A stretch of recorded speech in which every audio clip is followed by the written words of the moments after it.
Good afternoon, everybody, and welcome to the B-Ball Brainiacs. I'm your host, Kyle Buchanan. I'm here with Mr. Scoods.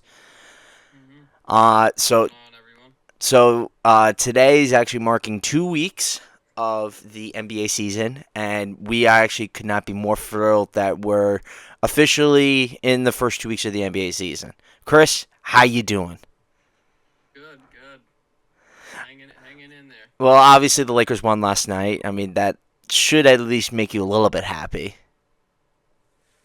Yeah, it makes me a little happy. Um, yeah, we'll get into it. We'll get into it. For this week's episode, we're going to just do three winners and three losers of the first 3 weeks of the NBA season. What we'll do is I'll say my winner, Chris will say his winner, I'll say a loser, he'll say a loser, and go on and so forth. So, well, without further ado, Chris, I'll actually have you go first for who is your first winner of the first 2 weeks of the season.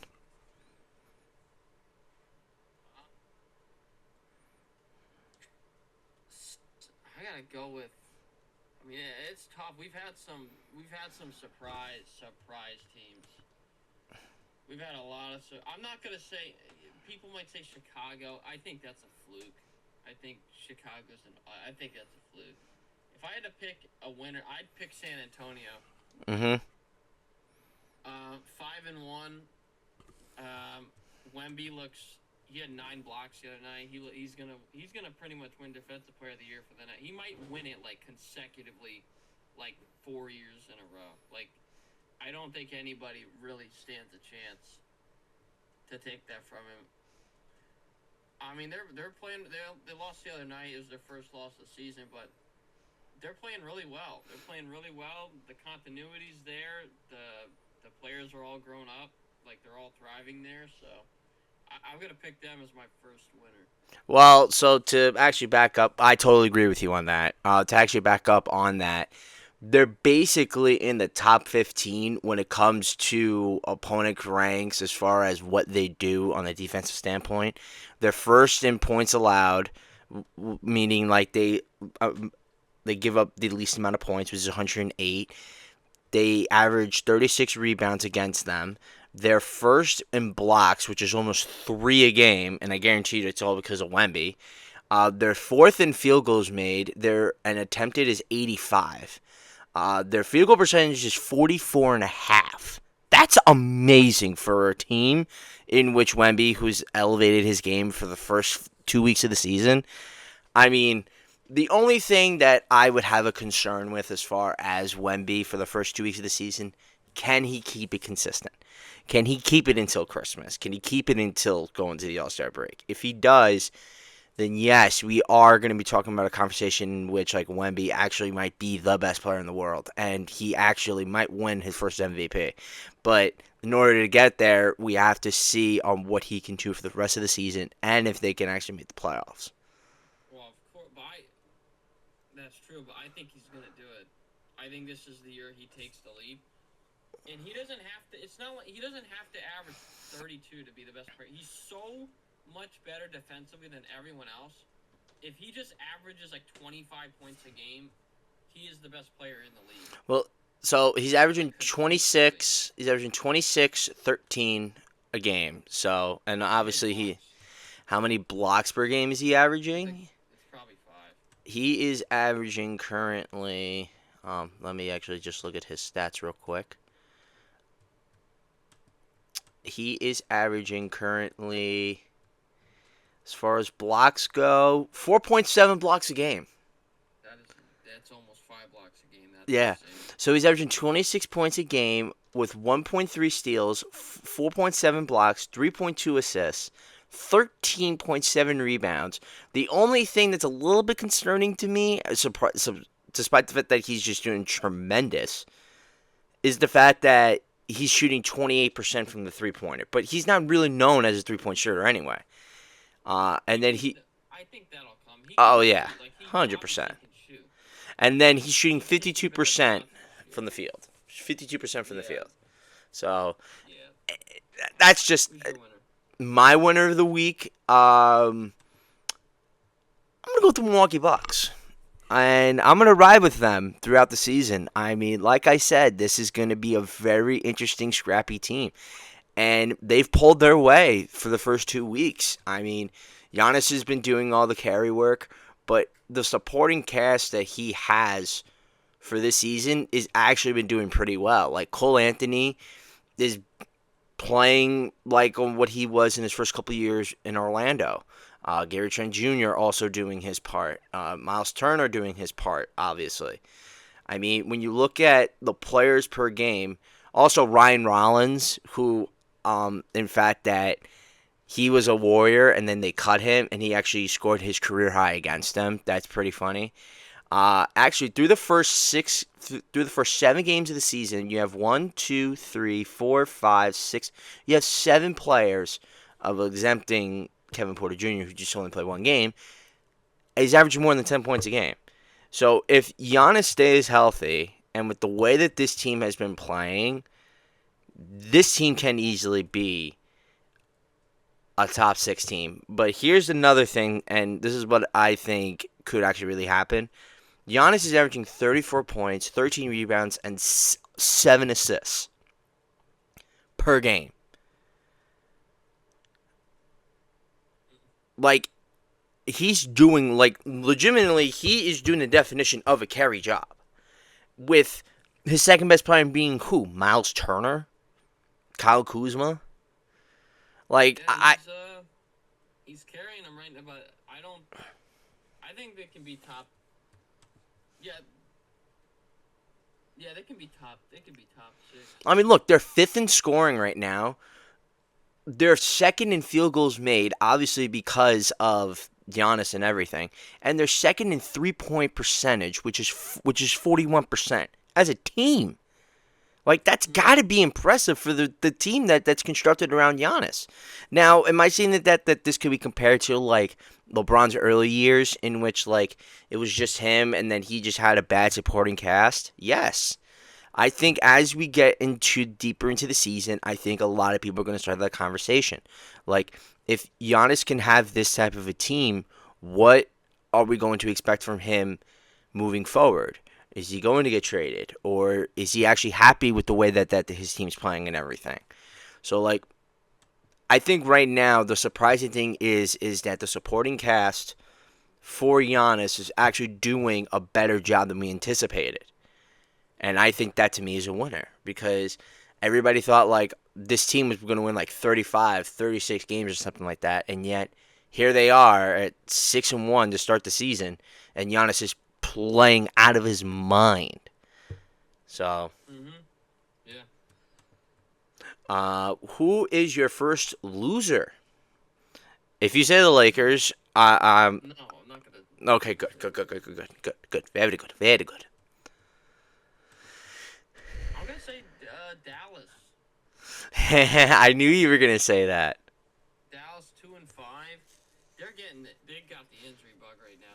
Their front court is like decimated. AD's out. He literally just started grabbing his. I watched the replay. He literally just started grabbing it. Like nothing even happened. He just started grabbing his leg. Well, Lively's out. Gafford got like injured again last night. I don't know if he continued playing or whatever. They're getting Cooper Flag is he's looked exactly how I thought he was gonna look. They're just getting destroyed with the injury bug, and they don't have a point guard. D'Angelo Russell is trash. They really need to try to keep it at 500. And once Kyrie comes back, they'll be fine. But they've got to get to that point. But they're 2-5 right now. They got the injury bug has to go away. If they're like they are now, where everyone's in and out of lineup, they're not going to go anywhere. no, I totally agree. Whole team. So I think because you can't predict injuries, but it's just unfortunate. The Flag has looked great. He's looked great so far. Would you say that guys such as the guard from Memphis, Coward, and also Dylan Harper, who, despite the fact that he just got injured and is going to be out for a few weeks, could actually this race be much tighter than we anticipated because of the other rookies that nobody really talks about because obviously the big story was Cooper Flag was going to be like this unanimous rookie of the year, but now that like we're already 2 weeks into the season and we've seen a couple of guys from the draft already having a bigger impact, or maybe just as big as an impact as Cooper Flag has.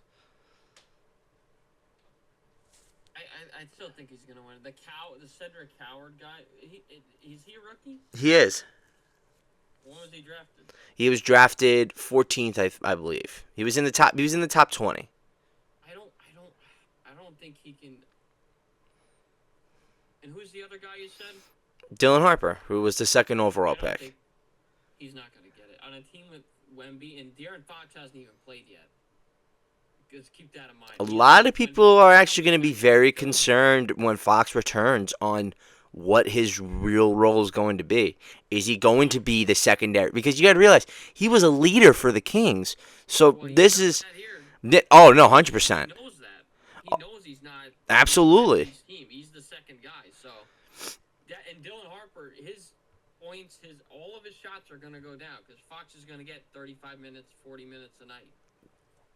So, I don't think he's going to win it. I don't think Cedric Coward. I don't know if he can keep it consistent. He's played well, but can he do that for a full season? Cooper Flag, to me, if he plays the way he's been playing, he's going to win it. All I'm really asking is the fact that this race might be a little bit closer than anybody anticipated before the season started. I think it's closer. Mm-hmm. It's a little closer than what people thought, but yeah, Dallas is who's your loser? Dallas is mine. My loser to start the season is going to be actually my loser actually is going to be bad teams. You're going to hear this why. So, when you look at the current standings in the NBA, there are actually only two teams right now who are actually doing their jobs correctly, and that's the Brooklyn Nets. Actually, no, and the Washington Wizards, which we know were going to be bad teams. But you have teams like the Blazers, the Hornets, the Bulls, and even the Jazz. They're all started with at least, like, the Jazz are 3-5, the Blazers are 4-3, the Bulls are 5-1, the Hornets are 3-4. Like, we expected these teams to be like what the Wizards and the Nets are right now, who are 1-6 or don't even have a win yet. So, like, they're a little bit exceeding expectations a little bit right now. I mean, Lauri Markkanen has just been playing out of his mind. He even scored already a 50-point game this season. And actually, interesting fact about 50-point games and all that. You know that there's already been 14 players who have scored more than 40 points this season already? And we're 2 weeks into the season. That's how good guys are now. No, I totally agree. I mean, yeah. Well, also the Jazz beat the Celtics the other night, and the Pacers finally got their first win. So, I listen. To be honest with you, it's a little too early to tell. But the way that these certain teams who we expected were not going to be good this year are exceeding expectations already. Like, a great example is like the Brooklyn Nets. They were 12-19 or 13-18, like, through the first 30 games or something, and the owner was like, "No, you've won too many games. We need to tank and all that." I think that is what's going to happen with these certain teams, like the Bulls, the Jazz, the Hornets, even, like teams that should not even be close to even being in the playoffs and stuff like that. That is, to me, a big loser because I want these teams that aren't good to actually be playing bad. But I don't. The teams you like, I don't think Chicago's trying to tank, or even Charlotte. I mean, they're just, and it's too early. Again, and these teams, as the season goes on, they're going to start falling. We got to look at their. I mean, Boston and Indiana are 12-13 right now. If they were healthy, they'd be at the top. Charlotte would be the 13th seed in the East. Mm-hmm. If those two teams were healthy, but they're not. So it's like artificially their numbers are getting boosted because teams that are really good had devastating injuries. You know, Boston and Indiana, and that's why they are where they are. But we'll see what happens. So, Now what? To win another winner, right? right? Yep.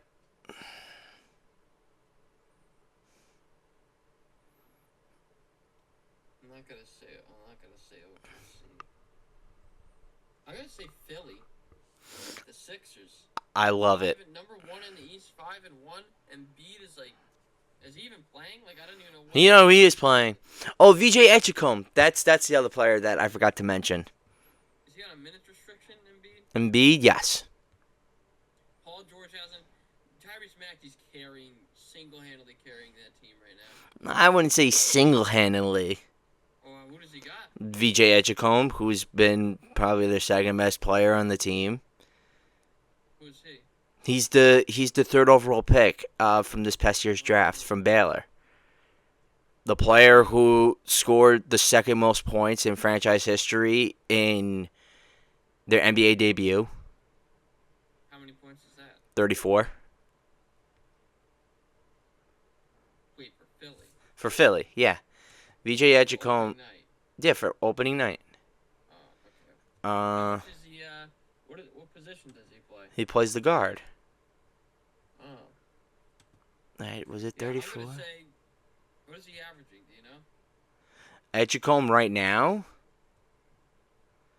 VJ Edgecombe, as we speak, he's averaging 25 and 5 That's pretty good. on 82% from the free throw line, 42% from three, and 50% from the field. Yeah, he's playing well.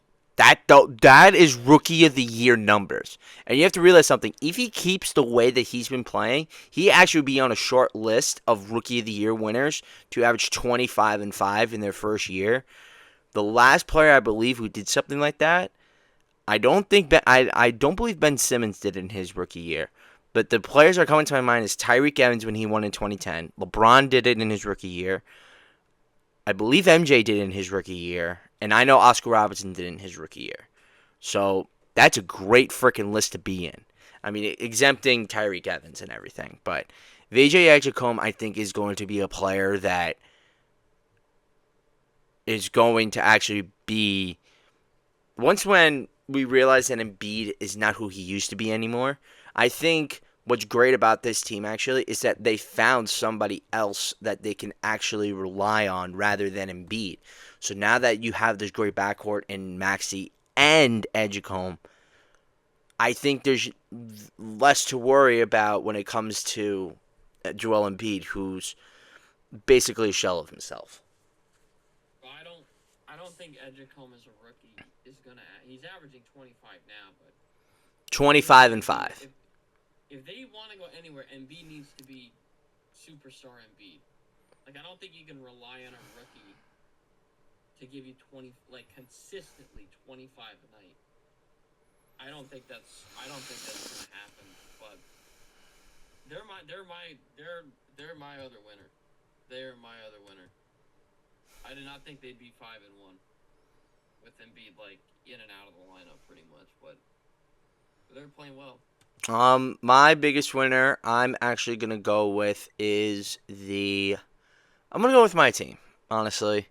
The way that our schedule was to start the season, I was very nervous about, and the way that we've been playing as of late, especially with Kuminga, who's been unbelievable as of late. Like, honestly, I really thought we were gonna lose against you guys on opening night. I thought we were gonna lose against the Nuggets. Uh, I thought we were gonna lose to the Clippers and to the Bucks, and like I thought we were gonna be like 2-5 right now or something like that.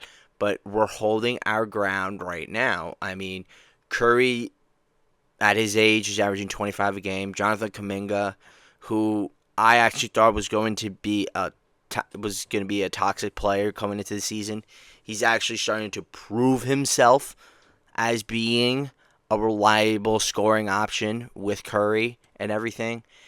I mean, he's averaging 17 a game while also leading the team in rebounding.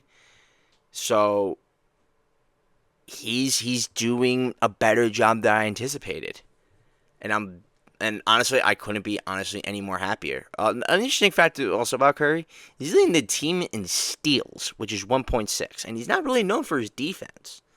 So that's another thing that really I'm happy about. Another thing I'm very surprised about that I would like to say is a winner also is that Al Horford's holding up his end. I mean, the way that also the rotation that we've been. The one thing I really hate so far this season for our team is the amount of starting lineups that we've been going with. Like, we've gone from, like, Curry, Butler, Pods, Green, and then Post to, like, Curry, Butler, Kuminga, Pods, and Green, something like that. Is it because were guys injured and that's why they're doing it, or are they like trying to experiment? I I mean, think they're just trying to experiment. yeah, Like, yeah, that's. yeah. And when you really look at our upcoming schedule, I mean, we have Phoenix coming up, and then we're like, this is our next. I'm gonna give you our next like 10, 12 games. So we're home against Phoenix. We're at Sacramento, at Denver, versus Indiana, at Oklahoma City, at San Antonio again, because that's probably the NBA Cup game. Um, at New Orleans, at Orlando, at Miami, and then home against Portland. So that's till the 21st of November. Like, and I just said, like, a lot of those games are on the road. Like, especially for the fact that reversing Oklahoma City and the Spurs twice, That's tough. it's going to be tough. That's tough. But I mean, I'd say for right now that we are a winner because of the expectations that I've been exceeded by for how we've been playing and also the way that certain other players have been playing. I always thought Kuminga was as good as he's playing now. I don't know why he didn't play last year in the playoffs. To me it made zero sense. Like a quintessential 3-and-D player, and they weren't using him. It made no. I mean, you're seeing what he's doing now. I knew he had this in him. I just don't know why they didn't start doing it till this year. But yeah, I guess they've exceeded expect. I mean, did you think they were going to be under 500? No, not necessarily. I honestly thought like that they You said were. they're exceeding your expectations. No, well, to start the season, yes. I thought that we were going to start a little bit under 500 to start the season and everything. And I thought like Kaminga was going to be the best way to describe it. I thought he was not going to be the best fit for what was going to be expected from our team going into the season. Like, I really thought like he was going to be like, I thought he was going to be a toxic player. Like, I thought he was going to like let his ego like get really into him and be like, I want the ball more and stuff like that, and like ruin the team's chemistry and all that. But yeah, no, I get you. So What is that? So what do I go with a loser now, right? you go with a loser. Is this I think this is the last one. Yes, it is. Or do we have last loser? Hmm.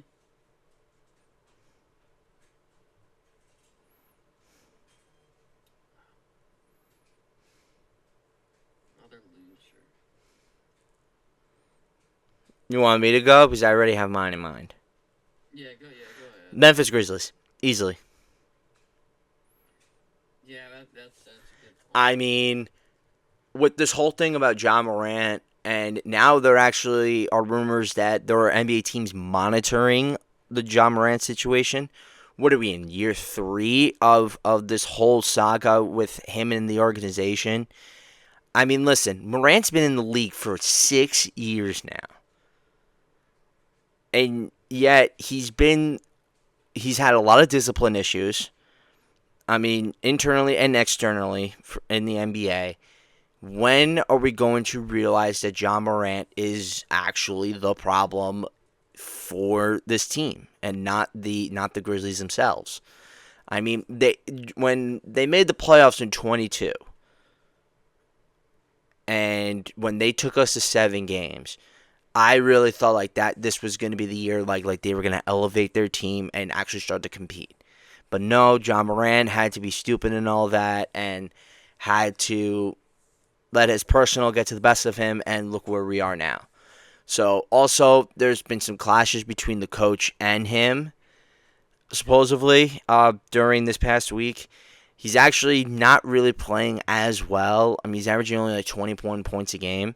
But what's surprising me about them actually is the other players. There are certain other players that actually are holding their ground. Like Cedric Coward, like you said, he's averaging 15 a game. Jaren Jackson Jr.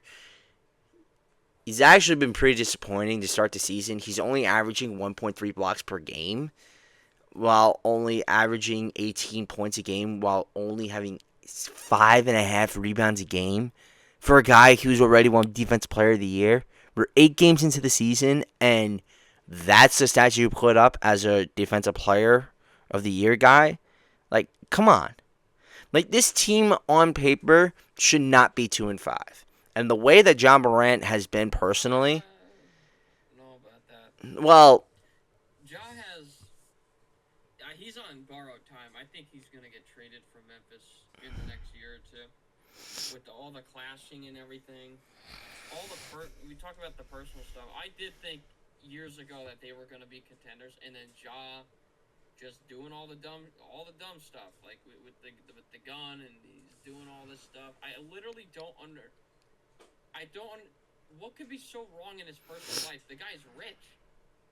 Like everything is like he was in a great spot when he started this whole thing. He had to deal with Nike. sometimes when you are rich, the it gets to the best of you. It gives you How? What it gives you ideas. It gives you ideas to think that you have a little bit more power in you and stuff like that. Yeah, no, I get that, but at some point you think the guy would have even he plays for the NBA. Like you can't go around flashing your gun. You're an example to kids. Like kids look up to you. Oh, You're 100%. flashing your gun like you're some like a hood rat. Like I don't understand it. So he threw away millions of dollars. He had the Nike deal. He had everything going for him, and now he's blaming the coaching staff. He played like shit versus the Lakers. I thought he was gonna torch us because I mean Ja's a great player. I thought he was gonna absolutely demolish us, and he was pretty disappointing in that game. That's why they lost that game. So I agree. I think they are disappointing. I don't know what you do for Memphis. They got a lot of young guys. Truthfully speaking, if I don't know. I think a real decision for them is going to come down to probably towards the trade deadline or maybe even right at the All-Star break. If they're in the play-in spot, but like they're like 6 or 7 games under 500, then I would go to the front office and be like, okay, we're in the play-in tournament, but we're 7 games under 500, and yet John Morant is not leading the team that we anticipated on it being. So we should consider trading him and stuff like that. Um, I think it's gotta be the oh case. no, I totally agree because listen, we're on year 6 of this. And they've had success. You want to know what I feel like they are? I feel like they're the Atlanta Hawks of the Western Conference. Like a team that was on the rise, had a great team surrounded around their star, and then personal issues got to the best of them, and especially for their superstar. But the difference between John Morant and Trae Young is that Trae Young has actually played the game, but at the same time, he really hasn't had the supporting cast to elevate his Exactly. game to what everybody Exactly. expected. And we haven't seen that from John Remember Morant. when they went to the conference finals, he dragged them there. He had no second star. He was the solo star. Ja had Desmond Bain, Jaren Jackson, Defensive Player of the Year. You had Steven Adams. You had Nick Clark, the guy Clark. Forget his full name, but yeah, a legit team. Mm-hmm. Like, and for him to whatever. And then to squander the last couple years like they have, it's just he's not a leader. I think that's what we can gather from all this. He's not a true leader. Like as the leader of the team, which he's supposed to be, you don't go around flashing your gun and then ruining your team's chances of competing. And then the stuff this year where he's blaming the coaching staff. It's just not. He's not. No. These aren't good leadership qualities. Yeah, So it's Brandon something Clark, is by the gonna way. have to happen. I would just get whatever you can for him. No, I agree. They can get a bunch of for. They could get a haul. They can get a haul for John Morant, but if they're playing like, do they want to be borderline playing team? Either the front office has to try to do a better job surrounding him with better players. And honestly, the main problem is Ja himself. He's got to get his head out of the gutter, and he's just got to be a better leader, like point blank. Period.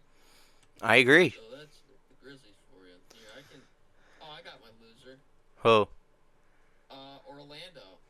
That's a great pick. That's a great pick. I mean, they got Desmond Bain. Like everyone's anticipating them to be a top 5 seed.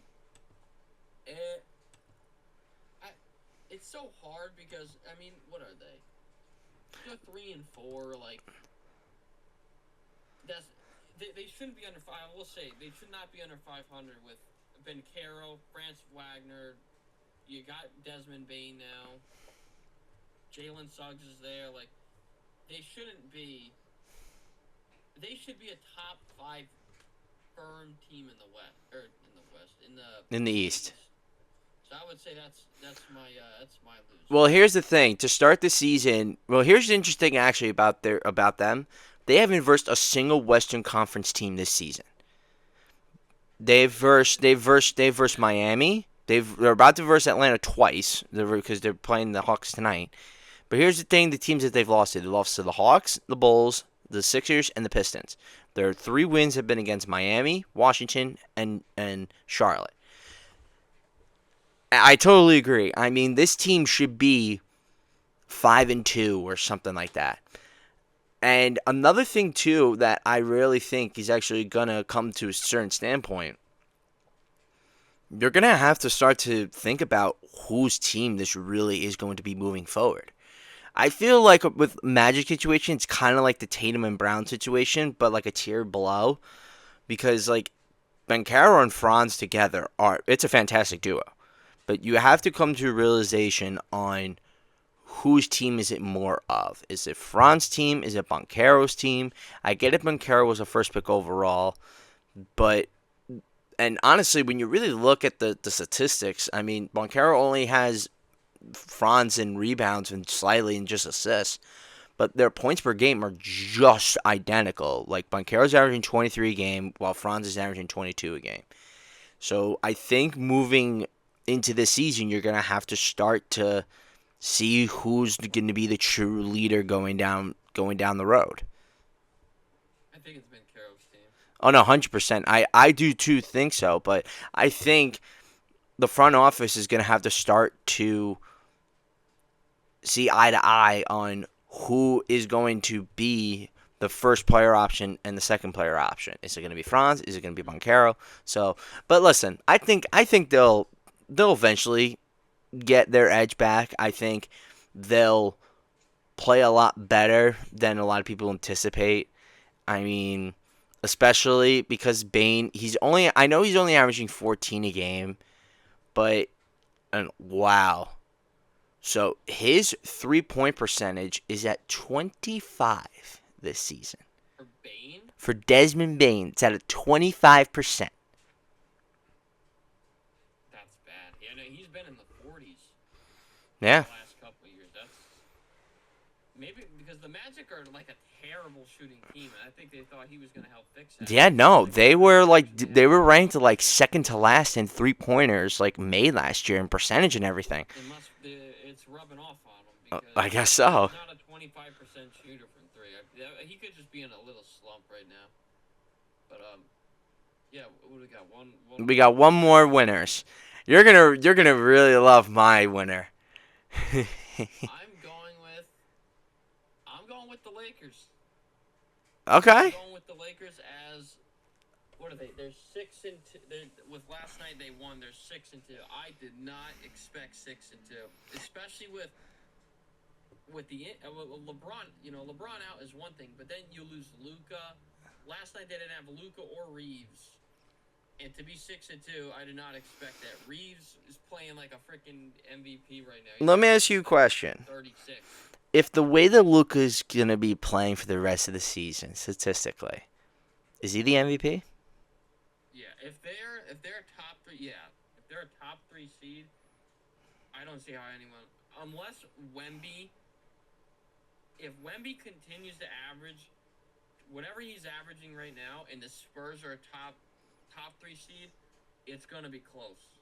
It's gonna be a Luka and Wemby battle if both teams are top three. I would give it to Luka just because he's been in the league longer and hasn't gotten one. But Wemby, you can't deny. I mean, the best two-way player in the league, and if they're top three, and I think everyone thought they would be good, but if they're a top three seed in the West, that would be something no one expected. Lakers, I think everyone thought were going to be top five, probably, but they're my. I mean, Ayton has played really well. He had 29 last night.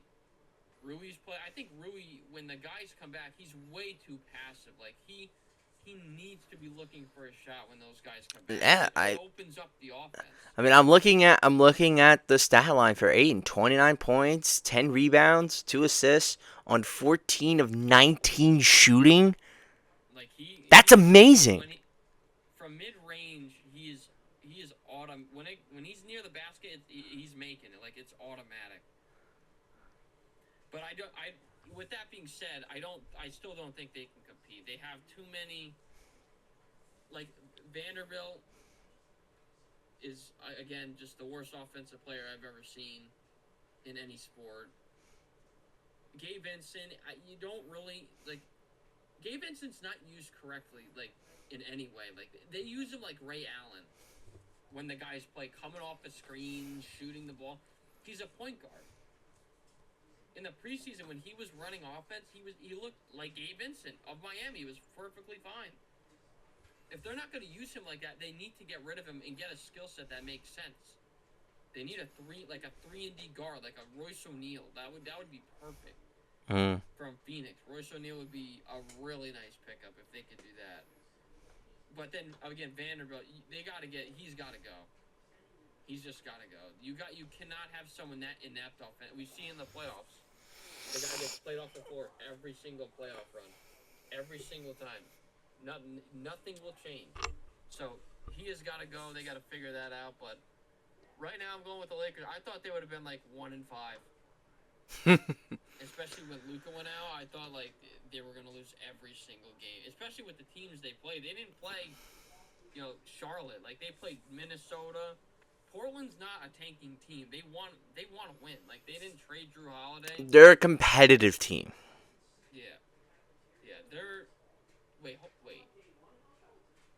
Didn't Holiday get traded to?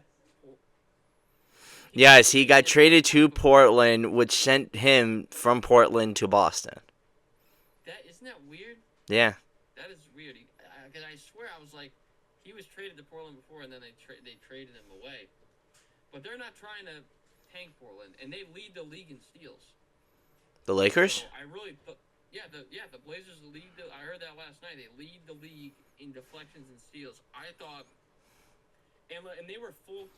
The Heat did this with the Lakers too. Full court the entire game. I've never seen a team full court press. It was making me so angry. Do you know who their intern head coach is? Who? Do you know who their intern head coach is? Yeah, it's Thiago Splitter. They're 4-1 since he became the coach. Yeah, but they played some. I mean, now last night there's no excuse. They shouldn't. They were a 9.5-point favorite to win. They had no business losing last night to Nick Smith Jr. I don't know how they did it. I would be, if I was a Blazers fan, I would have been losing my mind. Nick Smith Jr. dropped 25. But they're my winner. They're my final winner. My final winner, and you're going to be like, are you serious? I'm going to go with the Brooklyn Nets. I mean, they're playing like a bad team. I mean, I They're get it. they're doing it. They are playing bad correctly, and everybody's predicting on how the season's going to go. They're giving Cam Thomas, they're giving Michael Porter Jr. the ball, and then everybody else is just playing. I mean, Cam Thomas is averaging 24 a game. I mean, this is going to be a really bad year for the Nets. And Yep. another thing, I actually also am going to say, as including another loser, is New Orleans Pelicans. I mean, this team Yeah. is horrible, horrible. I mean, this is even with Zion on the team and everything. I mean, They they've lost to the Grizzlies, they've lost to the Spurs, they've lost to the Nuggets, they've lost to the Clippers, and they've lost to the Thunder. I think one thing I think one thing is for sure. Like I didn't think they were gonna be good. They traded McCollum. You lost Brandon Ingram. They got a bunch of young guys who are not proven in any way. Like Trey Murphy's your second best player. If he's as good as he is, if he's your second best player, you're not going anywhere. Herb Jones. Everyone makes a hype of it. He's like Vanderbilt. He's 30% from three. Like overhyped. Overhyped. He's a good defender. He's overhyped. But Zion is the lone star. But I think it's I can't I don't is Zion I don't think is Zion a leader? Like can Zion lead a team? How can he be a leader if he doesn't play? Has he been hurt? I thought he's played. No, no. Well, no. What I'm saying is that has he been a leader throughout his career? But I'm saying, are we at the point where we can say No, definitely not? no. The So closest we I ever guess that's got the to thing. him, the I don't closest know. we ever would have seen him as a leader was when you guys beat them in the playing tournament. Yeah, the thing is, we're giving Zion the benefit. We're like, if he can stay healthy, if he can stay healthy. I don't know if that, and if he is healthy, I don't know if he can. Now, look, he's playing with trash. Like, let's not. If he was playing with some good players, and he had another star on the team, be different. But right now, he's pretty much the lone wolf on the So team. He's here's averaging like so 25 here's points. their next schedule until like the 21st of November. So they're versing Charlotte. They're at Dallas, at San Antonio, at Phoenix, versing Portland, versing the Lakers, versing Golden State, versing the Thunder, versing Denver, at Dallas, and then at Dallas. What They're not gonna team? win a lot of these games. Like, they're Truthfully speaking, they could get their first win tonight. who are they playing tonight? The Hornets. Yeah, it's kind of a shit show from both sides, but they should be able to win that. Yeah, but I mean, also That's a like toss up. honestly, just based on how everybody's been playing to start the season and everything, I don't see them winning a game the entire month if they don't win against Charlotte. Like their Mm, second closest would maybe be Portland, but Portland's been doing excellent to start the season.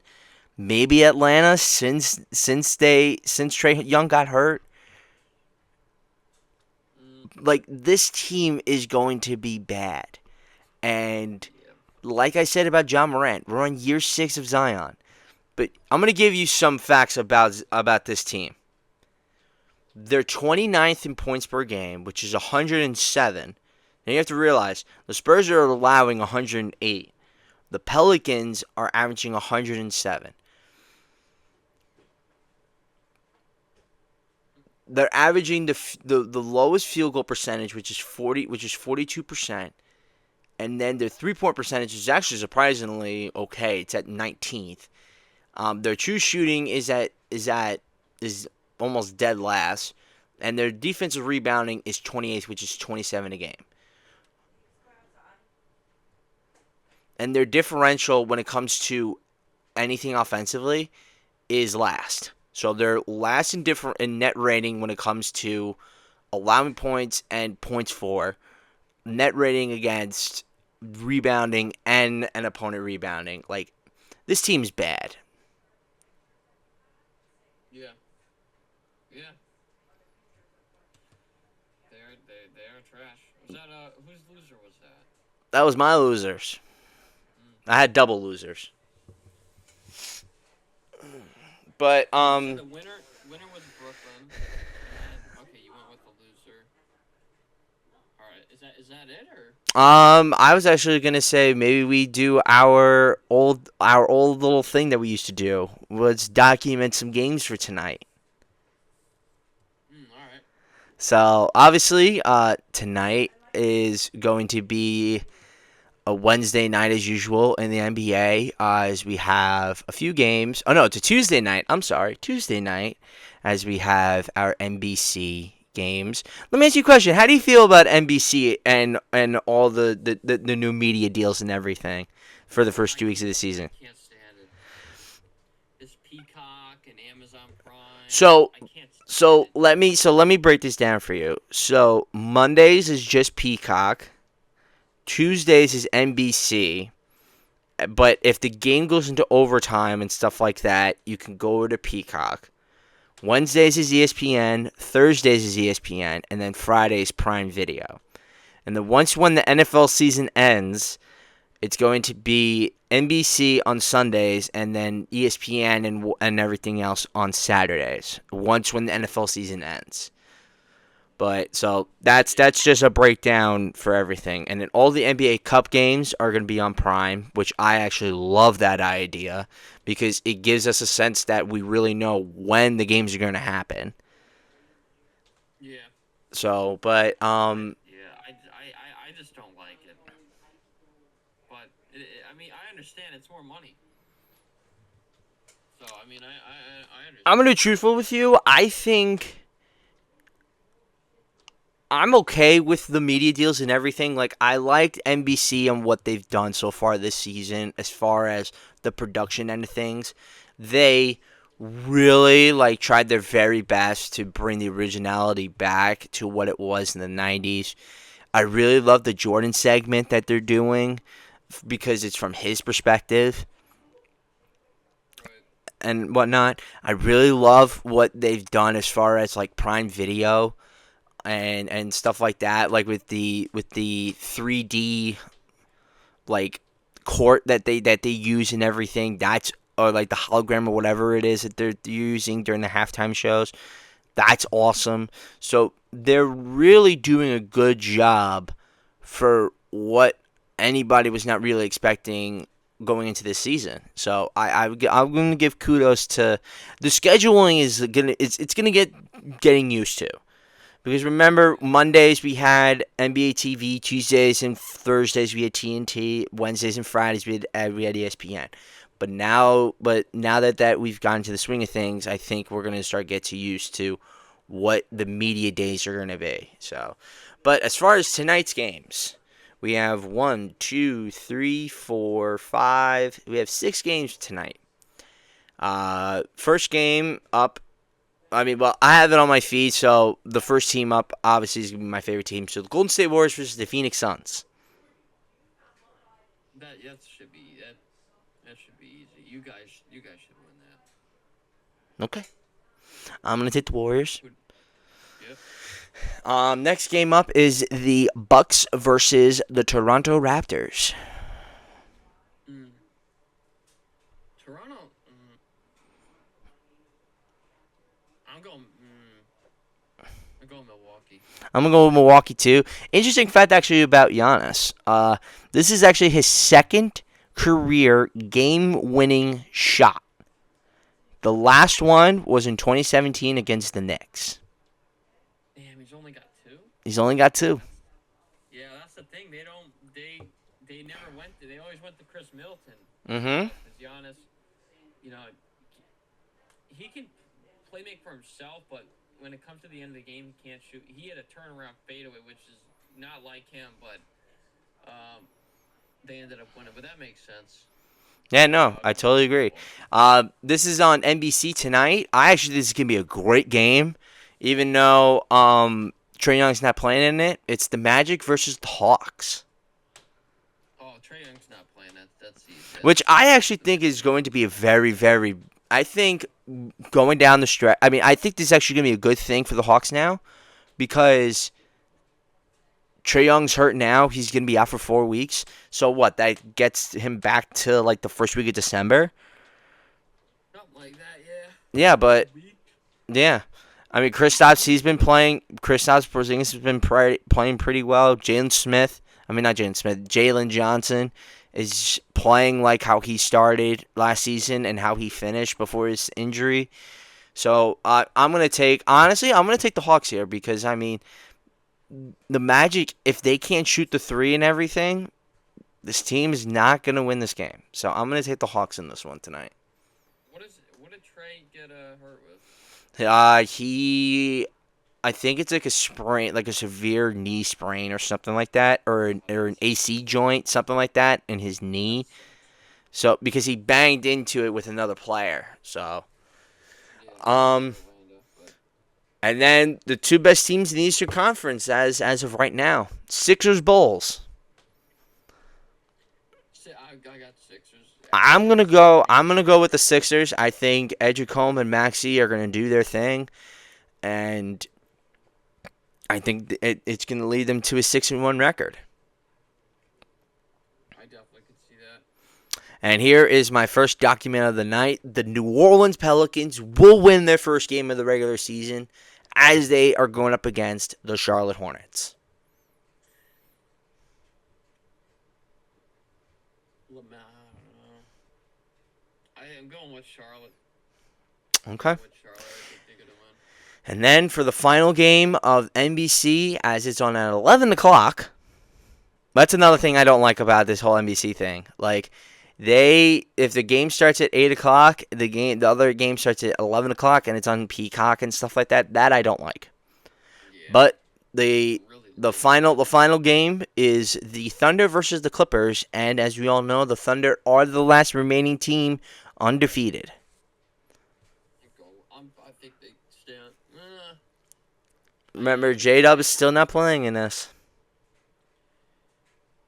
It hasn't even mattered. Like they have been blowing teams at like. I know they no one picked them as a winner, but to be 7-0 without your second best player is, I mean, that's damn The impressive. reason why I don't think we really picked them as a winner is because of the obvious reasons. We know that this team is still the best team in the NBA. We obviously know that they're 15 men deep, as we know. SGA is still playing at an MVP level. So, I'm just surprised they haven't lost one. Well, I don't know who they've played. Maybe they've played some bad so teams. they versed the Rockets. So they versed the Rockets on opening night, obviously. Then they versed the Pacers, the Hawks, the Mavericks, the Kings, the Wizards, and the Pelicans. Yeah, that's not. I mean, other than Game 1 and Dallas, every other game was pretty much a marked win. So This will be a test because the Clippers, I know they're 3-3, but they've got players. yeah, but They're gonna be that they have they're last in pace, right? yeah, they're an old team. That's the Mm-hmm. thing. They're a veteran team. But I think OKC. I think they'll win. And then This will be the hardest test they've had in a while since Game 1. yeah, and then up until next Wednesday, they're on the road for the next 4 games, which is in LA against Portland, against Sacramento, against Memphis. Then they're home against the Warriors and the Lakers. Yeah. So, but yeah. So that is going to do it for this episode of the B-Ball Brainiacs. We are very, very happy and excited that the NBA season is officially underway. Tune in to our next episode and hope to see you guys next time.